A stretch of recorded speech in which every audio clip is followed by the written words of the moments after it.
Yok artık bir yanardağım. Gözlerime indirdiğin melekler de yok artık.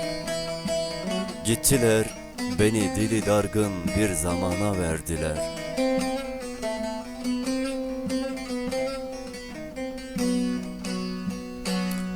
Gördüler, aşkı yaraya süren bir semazenim ben. Bu nefes kimindir dediler, bu kendine dönen kimdir? Bilmediler içime dökülen bu kuyular sendendir senden. Ruhuma diktiğim bu lekeler emanetindir bilmediler. Dediler, kalbi susmuş bir adamdı bu, terk edin. Terk edin, eli düzgün, yüzü güzel bir ölüm getirin ona.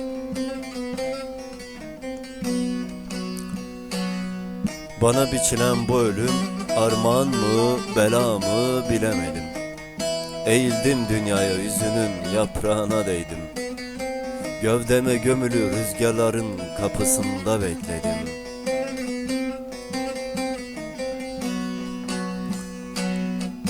Taş söyledim, çöl içtim, kusur ettim kendimi. İnsanın insana açıldığı ilk tufandır aşk dedim. Dağıma indim karanlığıma, aşka tutulan bir mum ile sana değdim sana. İşte buymuş dedim, aşk akrep taşırmış kalbin otağına. Ömre dökülen sözler sahipsiz kalıncaya kadarmış. Bitermiş bir başkasının koynuna bırakılan rüya.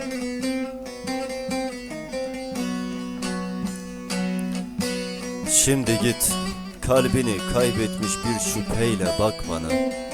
Beni anlama, ruhumda gezinen bu nehir boşu boşuna.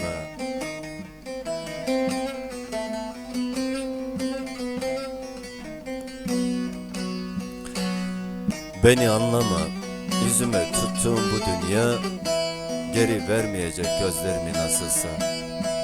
Tozunu aldığım bu ayna beni bilmeyecek. Gidecek, sırrını söyleyecek büyük bir dağ.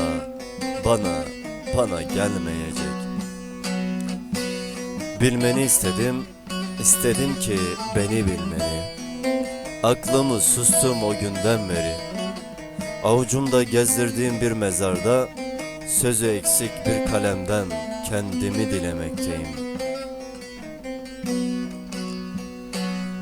Onca yolu ölerek geldim onca sana, alnımda taşıdığım bu harfler kimeydi bilme. Beklediğim bu köprü kimin suyuna giderdi? Bu hangi bahçeydi içinde dağıldım?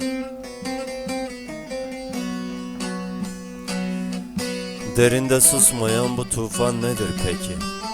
İnsan neden uğraşır içinin kumaşıyla? Neden susar, bağırır, ağlar, dağılır? Bir taşa neden derdini anlatır durmadan?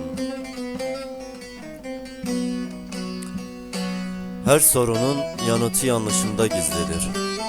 Ve her yalanın bir doğrusu hep vardır. Ben sana yanlış kapıdan okunmuş bir kilidim. Sen sakın ama sakın buna inanma.